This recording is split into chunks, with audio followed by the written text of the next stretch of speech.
So please give a warm welcome to Jim Vieira.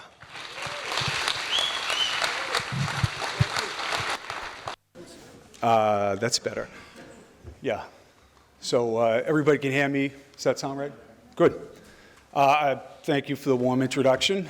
I think in Hugh I found somebody as thorough and obsessive as myself. It's like the Seinfeld episode where Jerry and George are at the cafe and they say, together we're like one healthy human. So if we could merge our qualities, it would be great. But I really appreciate Hugh and Andrew putting this on. It's really a lot of work. So my brother and I built this in our last life. So this is what I love to do. I'm fascinated by megalithic structure. So I've been around the world to ancient sites. And, you know, I see all these sites like the Grand Menhir right here, 70 feet tall, 350 tons, at least 6,700 years old, and it's toppled over. And I wonder who built them and why. And we've been all around Brittany, Hugh and I, and our friend Howard Crowhurst worked with archaeologists and went through old records. And he claims that at one point there was 50,000 standing stones in Brittany alone, which is astounding. Some of them 6,000, 7,000 years old at least. So it's a really compelling place. It's like a forest of stones at Karnak. It's everything's supersized, so it's really fascinating. So we've also been Pumapunku and other ancient sites, and as a stonemason, what catches my eye is like these smooth plains.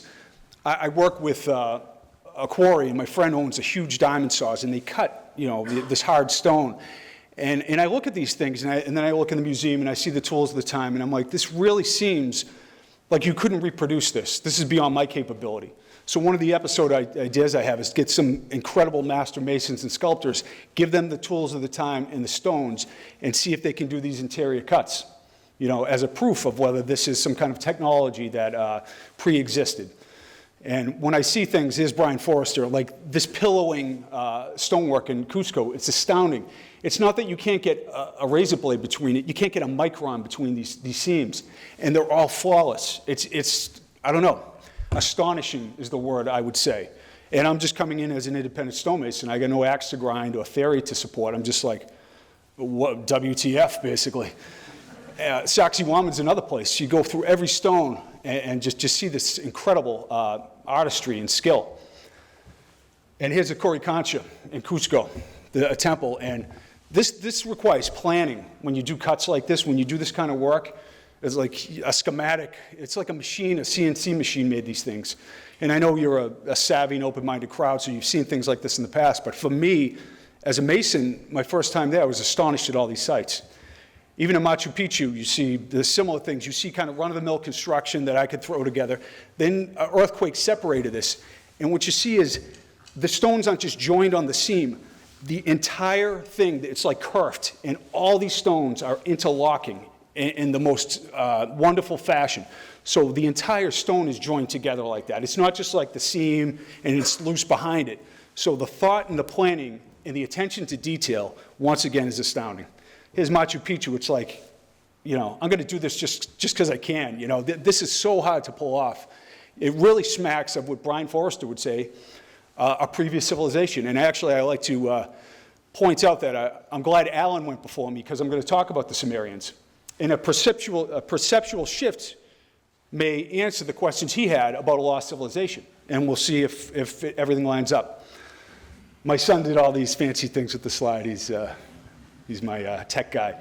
So Brian Forrester sent me this. This is a slide from the 50s. And it shows earthquake damage. And this Inca wall is built in front of this polygonal, tightly fit wall with these strange knobs you find all around the planet. And, it really shows that there were two different levels of construction that took place here. And then you see the fits after the fact, right? This kind of like lame stonework to fit in, after an earthquake or something like that. So you see several levels of repair that aren't as competent as the original builders. This is one of my favorite sites, Ollantaytambo. And these seams, this is hard stone, and the quarry is way over another mountain past a river. And not only moving the stones, but the flawless precision with which these are joined really begs the question, were they built at the time archaeologists say they were built, and by the people that were attributed to their construction? Once again, these walls, they go in and interlock. Like the planning, it just gives me a headache, is all I got to say as a stonemason. So I can't even look at it too much. It's astounding. And this is my last example of stonework. You just see the flawless seams. And it's really something that, begs the question, should we have archaeologists work with geologists, stonemason engineers to solve these problems? I say yes. I don't always get a warm reception, but I believe, yeah, why not? A multidisciplinary approach is what I look at. Like, when you go to the doctor and you get antibiotics and it saves your life, you're like, thank God. But if I'm going to take antibiotics for everything, it's just not the answer, right? So the doctor's probably not going to say, you might want to meditate, you might want to exercise, you might want to eat differently. Have a holistic approach to your health.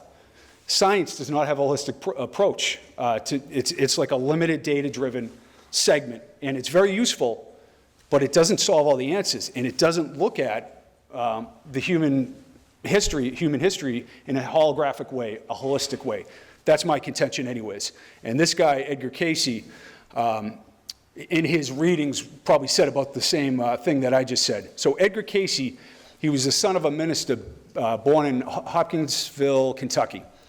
So Cayce had this strange gift. He would go in a trance-like state, and he would give health readings. And doctors would bring their patients who couldn't be helped, and he became very famous healing people, often with natural means, or mostly with natural means. So Cayce would go into this trance-like state, and his source would tell him he was basically tapping into the Akashic records, the universal timeless records. And he started to give these strange accounts of past lives in Atlantis, in ancient Egypt. And the people, his sons and the people who work with him were fascinated. They kept asking questions about Atlantis. So what I'm going to do is do a comparative analysis of the Cayce material with the Freemasons, the Rosicrucians, the Theosophists, Plato, religious documents, oral traditions around the world, and show that they're all saying the same bizarre and specific thing about the past. And this is what caught my attention. All these sources say that Atlantis existed in the middle of the Atlantic, that giants and little people were part of its population, that androgynous creator gods, or humans, that were basically sexless beings, birthed humanity. I know that sounds like I'm on magic mushrooms, but bear with me. It's really a strange thing, but you'll see in the iconography, you will see this displayed across the world in myth, legend, and in every other, approach. And it's just really fascinating, so bear with me, I will say. So Cayce talked about Atlantis at length, but he wasn't the only one. That's what happened to Atlantis, supposedly. And, people want to know your opinion. After 30 years of this, basically, I'm sorry, did I miss one? No. My gut as a detective, who doesn't really have a lot of skin in the game, believes that what I'm going to lay out, this alternative view of history, is accurate, or predominantly accurate. And in 50 or 100 years, I think the version that I tell you will be accepted more as reality than what we have presently. And I'm not some big hero. I'm just doing a comparative analysis of pre-existing evidence. I'm just piecing it together. So I'm not trying to make a grand theory. I'm just, I want to display to people these interesting things that I found. So in one of Cayce's readings, this is what he says. Please give a few details regarding the physiognomy, habits, customs, and costumes of the people of Atlantis during the period just before the first destruction. So this is what Cayce says. They took on many sizes as to stature, from that as may be called the midgets to the giants, for there were giants in the earth in those days, men as tall as what would be termed today 10 or 12 feet in stature and well proportioned throughout. So we all know Plato, what he had to say about Atlantis. The primary ancient source for the legend of Atlantis was Plato. And skeptics say Plato's the only one who talked about Atlantis, and everybody just picked up on it. But the honest truth is Herodotus, who was born before Atlantis, before Plato, also talked about Atlantis. This is what he said. Herodotus, the father of history. Near the Salt Hill is a mountain named Atlas. After this mountain, these received their name, for they are called the Atlanteans. And he also refers to the sea beyond the Pillars of Heracles as the Sea of Atlantis. So he spoke specifically about Atlantis before Plato was born. So Diodorus, this is what he says.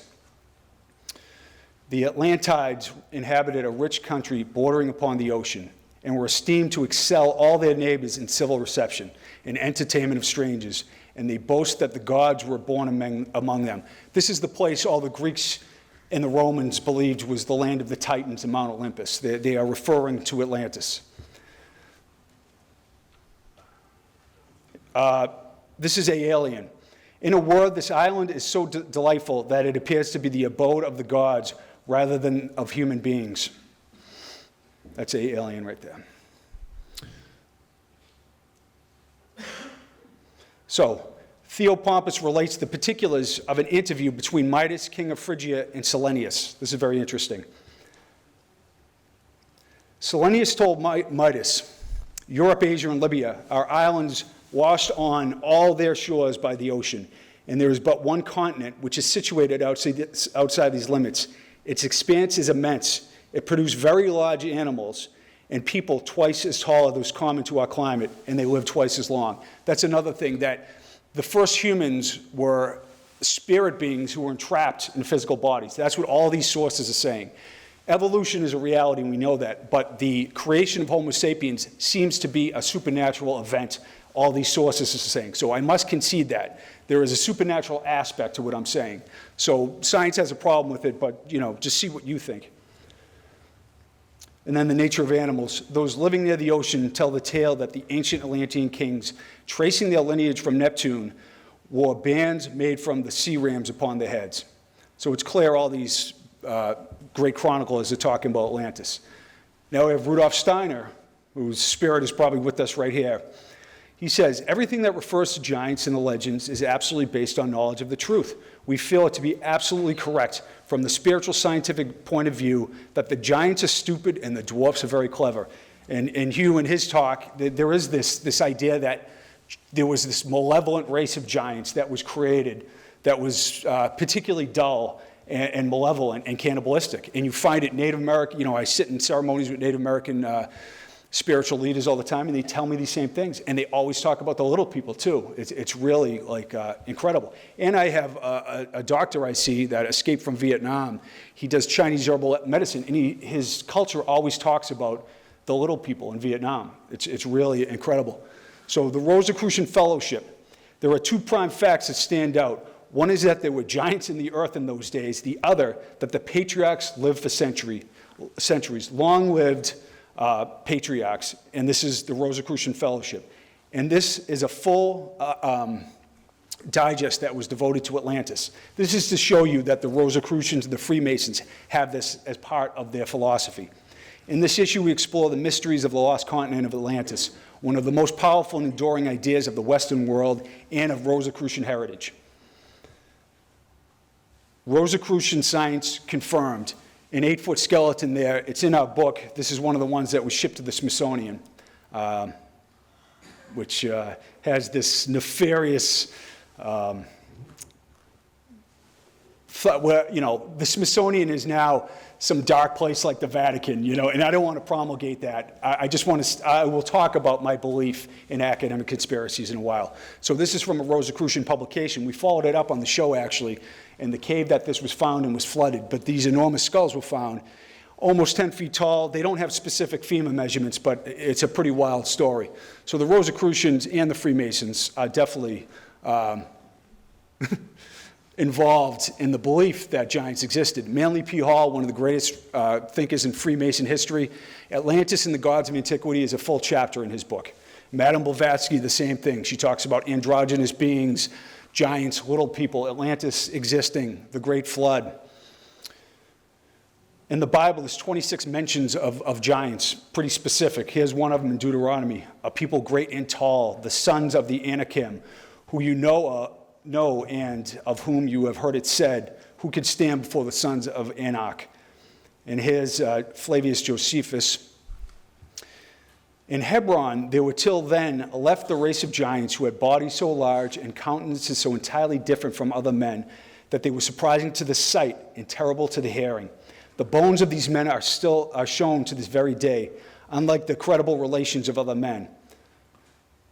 So Hugh and I, in our investigations, we team with Ross Hamilton, Micah Ewers, and other researchers, and we've essentially found over 1,000 accounts in the United States of 7-foot and taller skeletons, oftentimes by respected academics, heads of anthropology and archaeology departments in the U.S., and it's pretty straightforward. You have accounts in the New York Times, 9-foot tall, enormous skull, and they describe the Native American context, the specific burials, like seated facing the east or like spokes of a whale. So these unique burial patterns wouldn't be understood by a hoaxer. These are clearly legitimate reports of a stationary object. Quite frankly, the skeleton doesn't get up and run around. When a femur is measured at 29 inches, that's an over 8-foot skeleton. Over and over again, you have this by respected individuals. So this isn't a subjective thing. This is just anatomical measurements. 9-foot tall, jawbone over the face. You know, these specific accounts you find embedded and lost essentially in town and county histories, you know, obscurely buried page 500-600, describing the same strange anatomic anomalies in an era of inefficient communication. As a detective, that just puts up a red flag, like, what the hell is going on? This isn't a hoax. You know, these are anatomical measurements that, you know, should be straightforward. So at the Chickasaw Mound in Arkansas, you have this account from the Field Museum in Chicago. They have like the big, who's the Sioux, the big T-Rex. They're a well-known institution. This is from one of their archaeologists down there. The skeletons are very large and tall. One femur bone was unearthed that was 29 inches in length. The skulls are extremely large. The jaw is such size that it would slip over my own and have considerable space to spare. There's over 100 of these accounts that we found, and some of them are, the skeleton was wired together, the town was abuzz, the largest man in town took the jawbone, whiskers and all, put it over his face and had room for his hands. So when you're dealing with an enormous skeleton, you're not dealing with pituitary gigantism. There's so many of these cases. You're dealing with just enormous skeletons over and over again. And it's stunning. We talk about in our book, where are the skeletons and things like that. It's kind of frustrating, but I think you'll see that it's really compelling. W.J. Holland, very well-respected paleoanthropologist, 1897 at the, I'm sorry, I'm going Rain Man, I want to get all these facts right. McKee's Rocks Mound in Pittsburgh. He finds between an 8 and 9-foot skeleton. This is a Scientific American right here. He works for the Carnegie. So that was unearthed there. And near Miamisburg in Ohio, right, we have this account from the head of the Smithsonian's Anthropology Department, 1897, Thomas W. Wilson. This is what he says. First of all, it's 8 foot 1.5 inches. There's a drawing of it. Anthropologists from all over the world are there. They're stunned.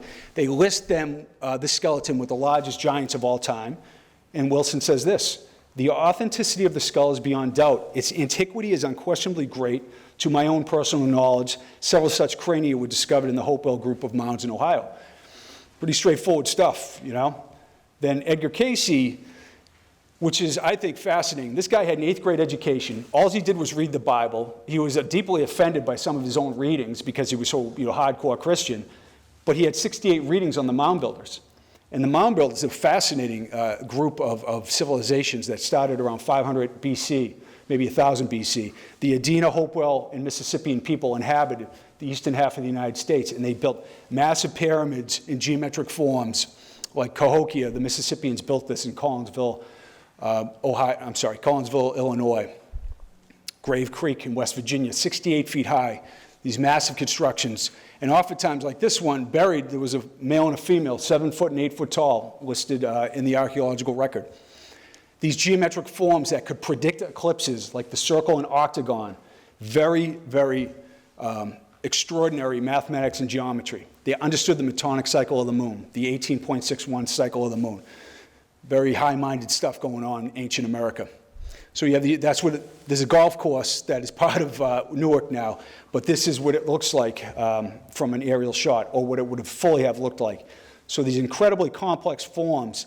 And what Cayce said about the mound builders is that they came up to avoid the death cults in Mesoamerica, all the human sacrifices, and they were benevolently oriented, and they created a lot of these geometric forms as a ceremonial site to remember Atlantis, which sounds bizarre, but then you go to Portsmouth, Ohio, this is gone, but it was surveyed, and there are many forms like this, like Circleville, Ohio, and check it out, it's just like Plato's Central City of Atlantis.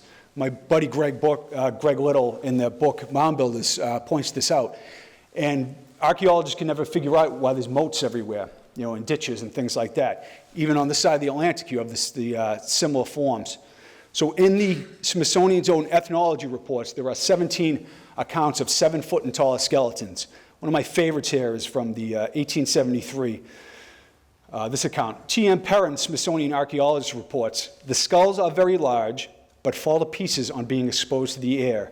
One skull was found that measured 36 inches in circumference. That is absolutely enormous, well out of human range. And there are a lot of accounts that Hugh and I just encountered just like this. Specific measurements, just listed, anonymously in some lost document. It's not jumping out. It's not headline grabbing. They're not mastodon bones or hoaxes. There's some mixed in, but not these. So, what is going on here, And a lot of people think, there's some vast conspiracy. And I work with professionals, and I'm friends with archaeologists, geologists, and, we have discussions. They don't always agree with me, but we have civil discourse. That's not always the case. One of the things is, I don't believe in academic conspiracies. You couldn't pull it off anyways. And it's not like, whatever. It's not like Enron. It's just a bunch of men and women doing what they think is their job. And I don't want to disparage anyone. I just want to point to, you're indoctrinated into a way of thinking, and you stick with it. It is just the ego. And here's a perfect example. This is Robert Schoch and John Anthony West. This is Geology 101, the weathering at the Sphinx. This is clearly weathered by water. It's incontrovertible, right? But this idea comes up, and you have Mark Lerner and Zawi Hawass, Egyptologists. They attack Robert Schoch and the whole idea. Geologists firmly agree. I agree. I'm pretty well versed in geology. That is weathering. There's no question about it. So that dates the Sphinx back, 7, 8, 10,000 years. But just the thought, I can't accept this because it doesn't fit what I've been working on, for all these years. So you get an arrogant, dismissive, person like Zawi Hawass who doesn't say, that's interesting, let's investigate more. He acts like a petulant child, and he just, insults everyone. And there was, a couple days ago, a new shaft or chamber was found in the Great Pyramid of Giza, right? And we don't know all about it, but the crew that did it, they kept Egyptologists out of it to remain impartial. So Zawi Hawass is quoted, and he insults them. He says there's nothing there. He's totally arrogant and dismissive. It's like, how about, that's interesting. Maybe there's another shaft in the Great Pyramid. Let's see what the science reveals. But it's that ego orientation that dismisses, just like Alan was saying. I'm pointing to a lost civilization that would answer maybe Alan's questions. And, I found it fascinating, right? He just laid out hard science and math, incontrovertible. But no way, that means there's a lost civilization that existed with Solutreans and Clovis people that was very advanced, that maybe lived in the middle of the Atlantic. And they passed that knowledge on after a great flood. No, I don't believe in the Bible. That's all crazy stuff. And I'm not religious. I'm a recovering Catholic. But I think the Bible is an important document. I think it was altered, and I think there's distortion in it, but it is another important document to look at. So I try to balance both worlds and not, just dismiss anything. So anyways, to go on with giants, all the early explorers you can name, Magellan, Drake, John Smith, Lawson, Coronado, they all documented encounters with enormous native chiefs, over 7 feet tall, over 8 foot tall, sometimes 9 foot tall, like in Mexico. And they specifically talk about the measurements, which is really astounding because the mainstream argument is that the Spanish were 5'2", and the natives were like 5'8" or 5'10". So they considered them giants, which just truly isn't the case. And in Patagonia, we have some pretty clear evidence of this right here. Drake, Magellan, as Hugh was saying, for hundreds of years they encountered these enormous people. So Cook was 6 feet tall, and these people were pushing 7 feet that he met. It's really interesting here, though. Cook writes this. He claimed the Ona tribe he met in 1897 were from 6 to 7.5 feet tall. They wore animal skins, had horse strength and bull strength, and lived in simple wigwam huts made of tree branches. This really points to some anthropological curveball, the enormity of these people. This woman, 6'6". Cook took a picture of her. Looks like this isn't the only giant thing right here, but this guy's 7'2", just enormous. 7'4", another guy. So he photographed these people, and this tribe was decimated by the English, unfortunately, like so many other tragedies that buried our past.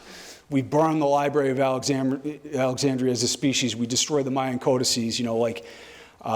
We basically just threw ourselves back to the Stone Age. And anthropology and archaeology were created in the late 1800s, frankly, and they started from scratch. They pushed away 10,000 years of oral traditions and the accounts of religious documents. So they started from Darwin, they started from scratch, and that's why we're in the bind that we are, where we don't understand our past. So here's one cool report. So DeSoto's secretary says this: the new lands they explored were ruled by the giant Native American chief, Tuscaloosa. So he writes, seeing him, we paused, dumb with amazement, for though but a youth, he towered on high, a great-limbed giant, heads of tallest men reached only to his breast. So these are the accounts over and over again, and they specifically talk about 7-foot and 8-foot giants.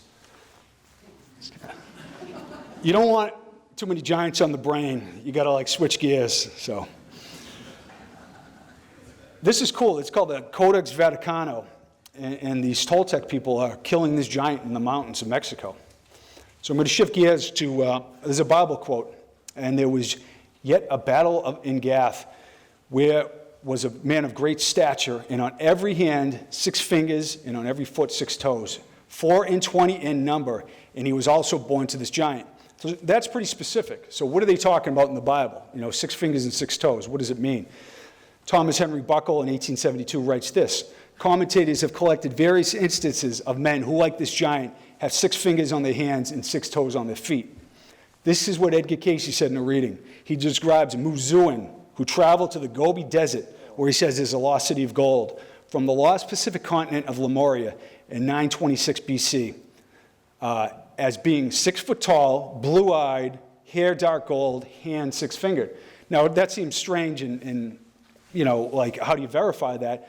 But there are other accounts. Pliny the Elder said, the encounter between the Romans and the Seres, which they call the Chinese, and Taprobane, they exceeded the ordinary human height, had flaxen hair and blue eyes, and made an uncouth sort of noise by the way of talking.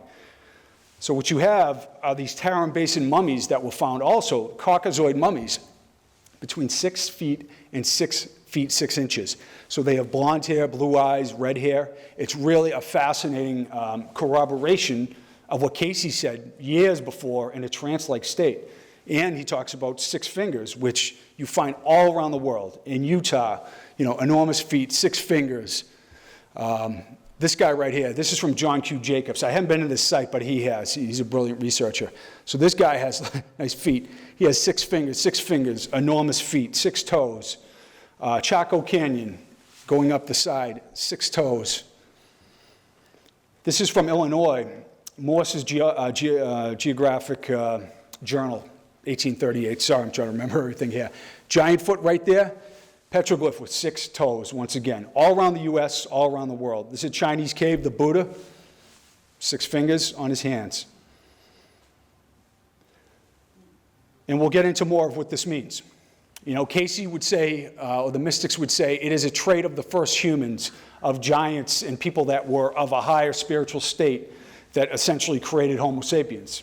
And we are the prototype with 5 and 5, smaller, 5'6" to 6 foot tall, or whatever our height is. We are the prototype for humans to exist right now. That's what the mystics would say, and that the giants died off eventually. This is 100 AD, a shroud, Egyptian shroud. 12 toes. This is very interesting. Ain Ghazal, some of the oldest statues in the world, 8250 BC in Jordan. Just like the site at Jericho, they found these statues, 6 toes. And the author of this report, Arid Ziffer, he writes that he believes these are representations of the first, like the deities. We call these people gods, or the ancient ones call these people gods, with 6 fingers and toes. And he wonders if they're the Rephaim of the Bible. Very interesting. A lot of academics got into this idea of 6 fingers and toes independently. And they wrote these really interesting things, like it's never been picked up that there were so many of these figurines from Cyprus that have 6 fingers and toes. Things like that, really specific, but they're working in a vacuum. This isn't a well-known thing, and it's not collaborated on because it's kind of weird, 6 fingers and 6 toes.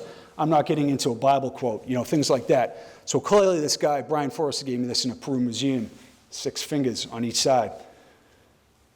This is quite strange right here. This they found this bronze idol in, I think, 4000 BC in Kiev, and he has 6 fingers, and he's got these space boots on, so I don't know if he has 6 toes, but that's real. That's not like a fake artifact that you see on Facebook sometimes. That is a real find in Kiev. The Germans in 1938, they were probably searching for Atlantis under Himmler's orders. They went to Tibet and they found this axatite meteoric iron statue. It has the swastika there, and this guy has 6 fingers on each hand. It's really just stunning how you find it all over the world in isolated places. Palenque, where we're going on our tour, one of my favorite places. All over the place you find 6 fingers and 6 toes. This is Malik in Iran. I think it's 1800 BC. Most of the figurines have 6 toes. It's really fascinating. I think I'm sexually repressed, so I have too many of these slides. Yeah, it's just really astounding how many of these, it's very specific, right? It's not like, it's really jumping out at me anyways. This is interesting because a lot of these figurines are like, you'll see as I get into it, they're angelic or winged beings. And this is from Olympia in Greece. And all around the Middle East, from Turkey to Greece to Italy to other places, they had these sirens that were cauldron holders. And they had 6 fingers on each hand. Many of them did. Some had 5. Very odd. But they were like these winged beings. And I will get into what Cayce talks about. He actually, in many of these sources, talk about basically hybrids being created in the past in ancient Atlantis. Basically, all the myths and legends we have about minotaurs and centaurs, they say was a reality. This genetic miscreation, this zoological nightmare. So this guy has 6 fingers on his hand, which is just another odd coincidence, if you will. This is in Cyprus, 3000 BC. Quite old, and most of these figurines made of limestone have 6 toes. These isolated islands everywhere, same thing. This hunter, Cyprus, he had 6 toes. This Mayan idol here, he has 6 hands, and the little guy inside, 6 fingers, has 6 fingers as well. I think that's really funny. 1300 BC, Egyptian coffin lid, 6 fingers. Hugh talked about this. I can't verify this, but it's not like the Cardiff giant. It was never proven to be a hoax. It just disappeared. He has 6 toes, which is odd, 12 foot high. Austral Island, isolated Pacific island, at the Gauguin Museum outside. This guy, you can count him, 6 fingers. Isolated Pacific islands all around the world, the same thing. Right here, Kiribati, my buddy Eric von Daniken went here. That giant footprint has 6 toes in it. And this old man is standing in it. And there's giant graves and legends, just incredible, like everywhere else. That has 6 toes. When you see it, it is clear and obvious. And then we go to Easter Island. And frankly, I just found this account. I didn't even know it existed here. We know all the statues and the incredible stonework there, but there are petroglyphs with 6 toes on Easter Island. And this is from Georgia Lee's book, The Rock Art of Easter Island. And in Hawaii, there's also petroglyphs of 6 toes. So it just really... when you have Cayce saying it and the Bible saying it, it's associated with giants, and you talk to indigenous people and they say these same things, it's really interesting. And it's in the collective imagination. This is Jan von Scorel, 1540.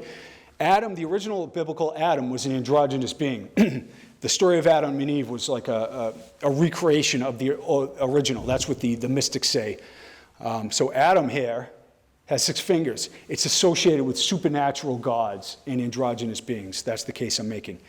And when you go over to Egypt at the temple of Esna, you have Kahum, who helped make humans out of clay. And you have these legends and myths and sites like this, I'll show you in a minute, that show humans being made out of clay, essentially, birthed from androgynous beings. This temple was made for an androgynous, anonymous god. Kahum was androgynous. At the temple of Esna, he had 6 fingers on his hands. So this is where it gets strange. I used to try to be fake credible and stick with archaeology and stone masonry and dating ancient sites, and I just said, the hell with it. I got to go with my intuition. I got to give my honest opinion about what I feel. And whatever happens, I'm scorned and ridiculed in some circles, and I just got to live with it because my gut as a detective tells me just investigate all these different angles, even the weird stuff like androgynous created gods. How do you make people without the right equipment? What does it even mean? So A primitive mind does not invent myths, it experiences them. All the comparative mythologists, I would say, are on the same page for the most part with this idea. So this is Cayce's biographer, one of them, W.H. Church. In the early days of Milius's rule, this is way back in Atlantis, he's saying, the separation of the sexes had not yet begun to take place, though male in their outward aspect, the androgynous sons of God embodied within them the nature of both male and female in one person. Now, that you see that in hermaphrodites today, that, there's this aspect of, positive and negative within, every human, the ability to be male or female. And by turning to the creative forces, they could become channels to bring into being androgynous progeny after their own kind, imbued with a double soul in a double sex body. In this way, sexual intercourse was unnecessary as a means of propagation. Now, that doesn't sound too fun, but all these other sources are saying the same thing. In the Babylonian expedition, Hilbrick says this: the androgynous nature, this ability to beget out of himself, his own ego, this self-existence is inherent in each and every god of the Sumerians. All Sumerian gods are androgynous. Then we have this guy who shows up after the flood with his man bag. His name is Oannes, and he spread wisdom and mathematics, and we will get back to him. He was androgynous, also known as Dagon. You see the beard and the breasts, the representation of his androgynous nature. He showed up after the great flood, and they say he was a hybrid creature who would go sleep in the ocean at night. And just stick with me, it sounds weird. You go on the other side of the Atlantic, and at the Olmec side of Levanta, you have Quetzalcoatl with the man bag, and he was born of an androgynous father being Ometeotl. So he is an androgynous demigod who showed up after the flood, rocking this crazy man bag and sharing wisdom with everyone. So these cultures were not supposed to be connected. It's very odd. Then Vieira, who's right down here, he's rocking the God Self icon, and I will get into him as well. He showed up after the flood. He is the androgynous creator god in Peru. But it's very specific in the text. This isn't some ethereal idea. This is what is said. At the top of the cosmological order was the androgynous divinity, Vieira. Pachacuti Yamqui leaves no doubt as to Vieira's sexual duality. For above her image are the inscribed words, whether it be male, whether it be female, ideologies and class in Inca and Peru, a wonderful book. Another book, The Andes by Jason Wilson.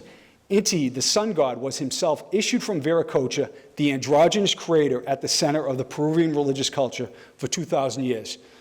Whether he was androgynous or not, all these sources are very specific about it. Plato in his Symposium.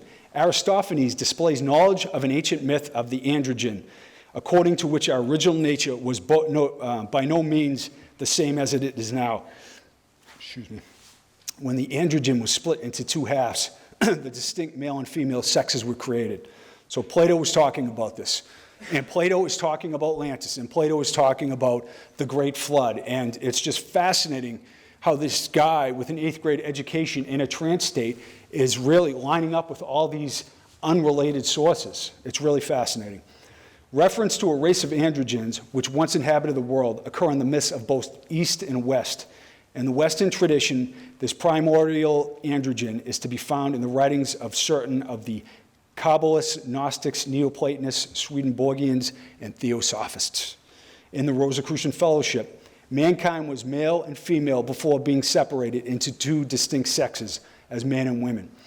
During the period when man was thus constituted, fertilization must have occurred within himself, nor is this any stranger than that many plants are so fertilized today. I apologize for throwing so much at you, but I'm really trying to make this case that all these sources are saying the same specific and strange thing. So Steiner, he describes the point in evolution at which human beings split from being androgynous and single-sexed to becoming male or female. And the entire world is littered with androgynous deities. Native Americans, Zunis, the Aboriginals of Australia. It's just stunning. Everybody has an androgynous creator god, which I would say is not a creator god. It's more of a different kind of evolved human. And we've devolved into what we are now, kind of a warring, separate race of humans that's hopefully waking up from a nightmare. And that's what all the mystics are trying to do, is to wake us up to our real nature. And the Freemasons and the Rosicrucians said the same thing, and they carried this information in iconography through the Dark Ages, the androgynous nature of our being, our God self, if you will. So you see this iconography everywhere. Even the Templars, this is like, oh, it's Satan. No, it's the duality of different forces. There are breasts and the goat head. This is the androgynous aspect of human. And it's crafted in a way that the unconscious mind can understand what's being said. It's not like, oh, that's a goat person. There was a higher meaning in these symbols by the secret societies, which I spent a lot of time studying, the works of the Rosicrucians and Freemasons. So we see the symbolism. This is really interesting. This is Johannes Richter wrote this book called Sky God Deus. These are all unrelated people, and they're saying the related things. It is hard to believe that people have already been devoted to a singular androgynous deity 20,000 years ago, but the Paleolithic sculptures are quite explicit. Many multi-headed sculptures have been found, and one of the oldest identifiable sculptures made of ivory of mammoth and found at Gagarion, Ukraine, is claimed to be 22,000 years old. So this androgynous representation is joined at the head.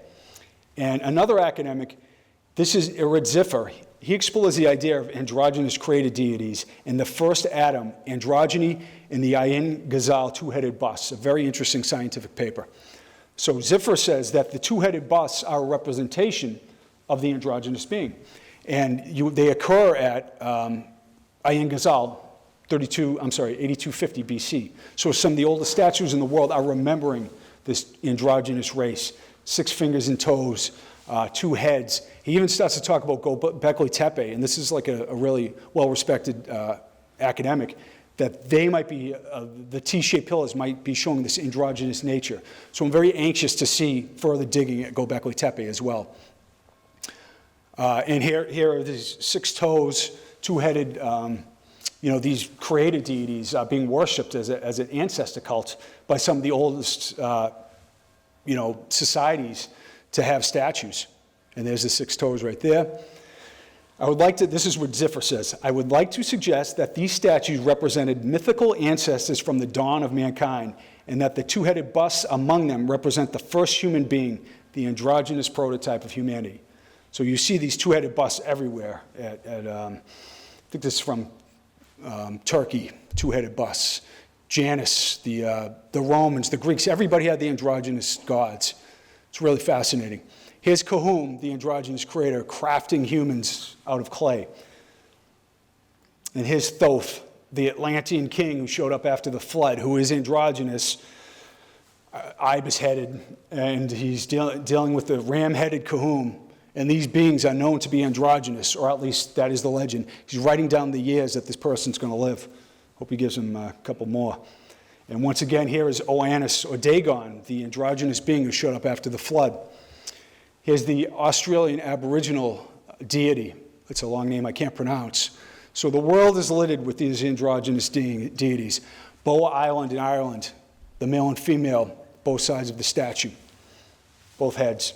So obviously, it's tough to convey the androgynous aspects in a sculpture. So you have breasts and a penis or 2 heads. These things show up everywhere. This is what Cayce said. This is where it gets weird if you thought it wasn't weird already. Many of these hybrid creatures of mythology, such as the satyrs, centaurs, and the like, are said by Cayce to have inhabited the earth from the early days of progeneration in Atlantis. They were known as the Things. Cayce talks about the sons and daughters of the law of one, of light, having a battle with these people called the sons of Belial, the ones who turned sacrifice into like human sacrifice. Cayce says that you would build altars to sacrifice your separate self, the false self. You would get rid of hate and judgment, and you would have ceremonies that dispelled that had nothing to do with sacrifice. And these dark, selfish forces took over, and we see them in the world today. There are clearly people oriented to selfish, malevolent behavior, and there are people like this crowd who are oriented for the good of all. So that split existed, Cayce says. And the sons of Belial created these things, if you will, to work in the fields, And some people say that this is like the Bigfoot creature, intelligent but trapped in an animalistic body. So make of it what you will, but there's more support for this idea. Cayce said that the Atlanteans founded Egypt, and they created temples where they would surgically help these beings who had like half goat, half man. And I know it sounds strange, but hang on. So all around Egypt, you find these different chimera everywhere. And oddly enough, you also find, which I found interesting, is this, it's more like a creature of Greek mythology. So check this out. Berosus tells us, Oannes, the fish god who shows up after the flood, he was a benevolent being who brought mathematics and everything else. This is what he says, and this great chronicle wrote it down. In ancient times, when there was nothing but darkness and water, strange creatures were formed in the fluid, including men born with 2 wings and some with 4 wings, and 2 faces, and had 1 body and 2 heads, and they were both masculine and feminine, and they had 2 sets of sexual organs, male and female. This is what this fish being who showed up with a man bag is saying, and here he is right here. So 500 years later, Eusebius of Caesarea says the same thing, essentially. And they produce double-winged beings, and more people with legs of goats and horns on their heads, and others cloven-hoofed, and more with horse bodies and human torsos. They also wrought bull-headed men and even other monsters, whose images remain in the temple of Belos, one next to the other. And here you go right here. You have goat people and these winged beings. All the specific crazy creatures are represented all over the place, all throughout the world, once again. And this is a Sumerian demon with the 4 wings. This is from Samaria as well. So you'll look at these people, like the Sumerians were off the charts as a civilization. Were they really like delusional and they made up all these weird, winged beings and gods? It just seems irrational for such an intelligent people. Then you get to the Maya and the Inca and the Native Americans. And once again, I've sat with elders and it's like, these people have the shit together. You know what I mean? It's really pretty obvious that they're tapped into something that is true. So right here, you have this winged being again. And he is embodying the God Self icon, which I'll get back to, which is another fascinating coincidental aspect of this whole thing. So cylinder sails, you just see these weird beings, Is Cayce right? Is Eusebius and Berosus right? Or Annis, are they right? Because I always wondered, science answers none of these questions, but this alternate, strange view of history that is agreed upon by all these different unrelated sources answers all these strange questions of lost worlds, myths and legends. It explains the crazy stonework around the world. It explains how civilizations can spring up overnight so sophisticated and why there is similar iconography all around the world. This version explains it. That's why it's very compelling to me. Why are you going to spend all your time creating goat beings and these winged creatures that are specifically talked about? Like Berosus, 4 wings. And these beings have man bags, once again. Right? And then this Mayan god on the other side of the Atlantic, he has wings and he has a man bag. Right? Another winged being, like I said, these cauldron holders. This is from the early 1900s. I believe this is in the collective imagination of people. That's why it lingers. That's why this fascination with minotaurs and these other beings. The Fomorians, they showed up in Ireland and they fought Kukulcane, who had 7 fingers. And you can find that in Wikipedia. He was like this golden god from Atlantis who fought the evil Baelor from the sons of Belial. So this guy was a real a-hole, and he brought with him this zoological nightmare of all these beings. I like the fish guy. But it's embedded in myth and legend everywhere. It's just fascinating. Like Hugh says, everywhere you go, you get the same myths and legends. You talk to some elder in some Pacific island, and he's telling me the same thing that this Native American, Lakota chief told me. It's like, what is going on, Thank you. So back to what Cayce said. So this minotaur, this creature, has 6 fingers. Just another specific alignment of these seemingly disparate ideas.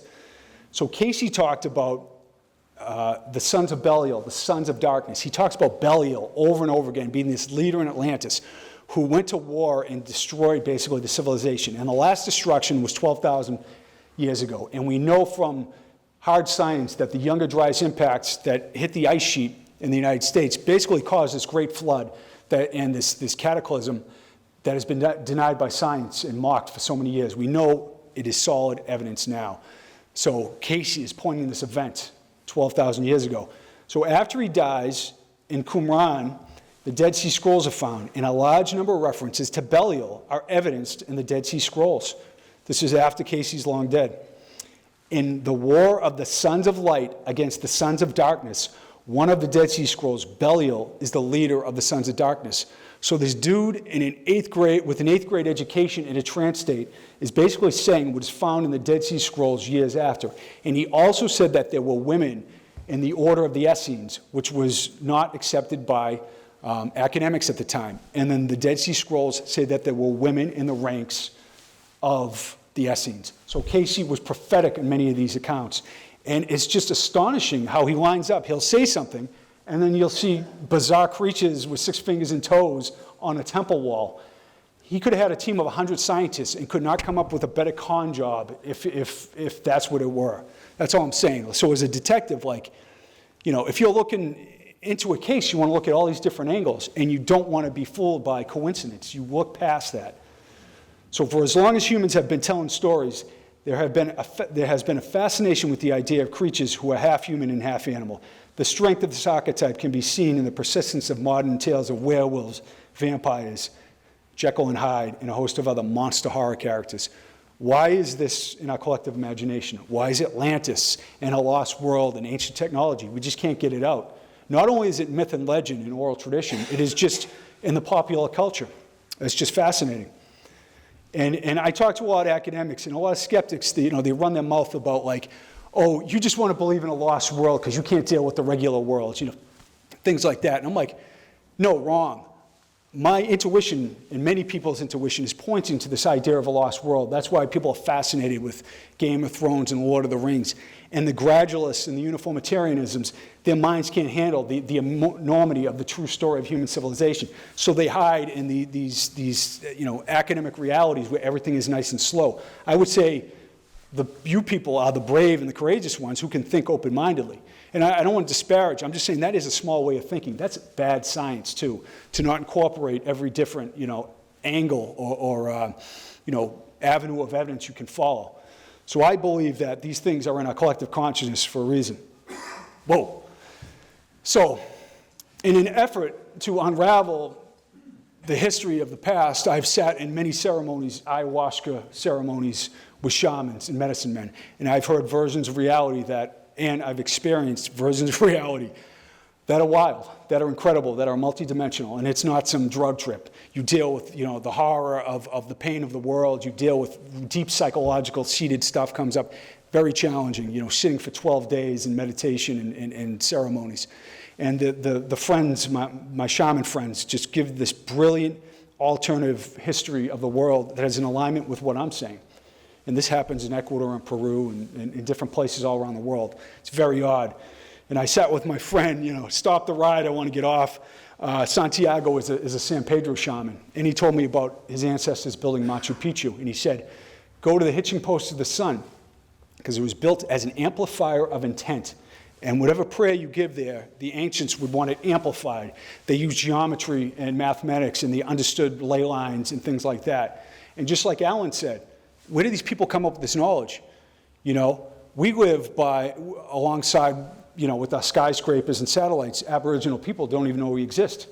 50, 100,000 years ago, the mystics will say, in the middle of the Atlantic, existed Atlantis, an advanced civilization that after it was destroyed, shared the knowledge and repromulgated society. So maybe that's the answer to the solution. Man bags. Graham Hancock first pointed this out for me, but I've been on this case for a while. So you have the crazy man bag that all these beings are carrying. Winged Anunnaki Sumerian guy has it. So what's with the wings? There's another man bag. It's just fascinating how many there are all around the world, right? And in Sumeria, this is Ziggurat of Ur. We have Plimpton 322 that was just analyzed. Alan, I don't know if he's here still, may appreciate this. So our research reveals that Plimpton 322, that cuneiform tablet, describes the shapes of right-angled triangles using a novel kind of trigonometry based on ratios, not angles and circles. Mansfield said, it is a fascinating mathematical work that demonstrated undoubted genius. It's actually a new way to do trigonometry. It is off the charts, and it's been decoded. And where did these people come from? And this is the guy with the man bag who who showed up and shared the arts of civilization and mathematics. That is in the Sumerian texts. It's just fascinating that that level of mastery existed within the Sumerians. And they're like eagle people with four wings that are their gods, and they were all carrying the man bag. You know, to me, this is like a really specific, just incredible coincidence. And our fish buddy has the man bag here, and these angel beings have the man bag. And there are man bags in museums all around the world, which is quite fascinating. And they're not just in the Middle East either. You find them at the Olmec site. And here you go, once again, the Mayan site. I don't know who this dude is, but he has a man bag. That's from central Mexico. This guy, 1800 BC from Colombia, he's got a man bag. This is kind of strange. You know, everybody thinks it's some kind of technology, but these beings, they're called the Atlantides, I think, in Hidalgo, Mexico, I believe. They're carrying some kind of man bag. At the Bishop Stone in Ireland, this guy has a man bag. And Andrew and I are probably going to have a fight about this later. But I think these are man bags on Pillar 43. And we'll see when they excavate further if there are more specific ones. I think he thinks they're vulture boxes. And I don't know who's right until we build a time machine. But it's fascinating that Göbekli Tepe is starting to embody some of these things I'm talking about, androgynous creator gods. And I will get into that later in a private discussion with Andrew. I'm fascinated to figure it out. So this is my buddy Richard Cazzaro. He wrote a couple books, which I'll show you. But Vieira, the androgynous creator god, is above the gate. He's embodying the God self icon, which is found all around the world, and I will show you that. It's really fascinating. So Bes, the Egyptian dwarf god, is also doing it on this doorway. And you find it in doorways all across the world here, not just in Peru. This God self icon, right? So what does it mean? It's the balance of opposites. It's the integration of the separate self with the higher self, the embodiment of our true spiritual nature. It is part of a lost religion of Atlantis. That's what the mystics would say. The correct good of all, oriented to the good of all, the understanding of the holographic nature of reality. And you find the specificity is really incredible. 2 snakes in each hand in Peru and Egypt, 1 snake in each hand in other places. If I had like 15 hours, I would keep hammering you away with this kind of stuff, and I don't want to do that. I hope I'm not bumming you out. But to me, it's so fascinating how much there is and how much symbolism is just entirely similar. And you find this all around the world.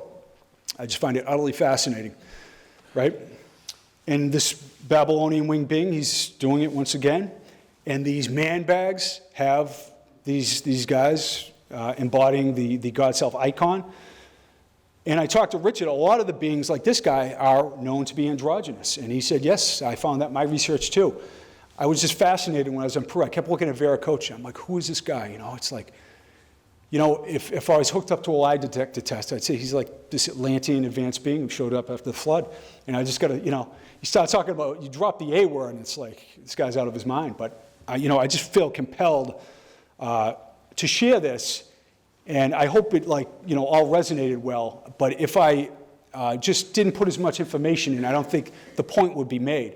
Just the fascinating collection of disparate sources saying the same specific and bizarre thing about the past is extremely compelling.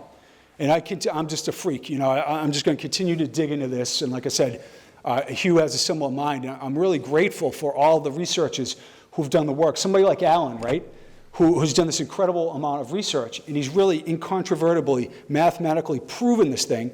But it's dismissed because you're talking about a lost civilization. As simple as that. A perceptual shift can drag us to truth, right? Like right now, we could be experiencing different levels of existence coming in and out of our, you know, our time frame here.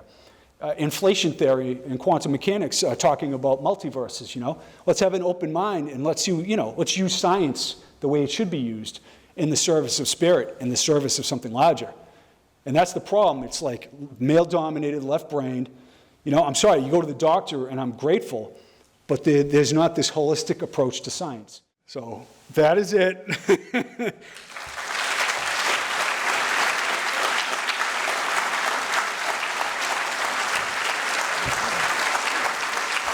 Thank you, Jim.